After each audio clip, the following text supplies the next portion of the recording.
Este es el ruido del equipo inverter de 15.000, señores.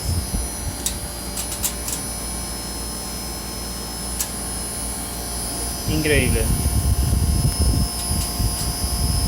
La verdad que es una navecita. No tiene ni un ruido. Apenas. Se observa cómo a demanda baja y sube la presión. Arrancó 120, 130 y fue variando la presión. Un equipo, la verdad,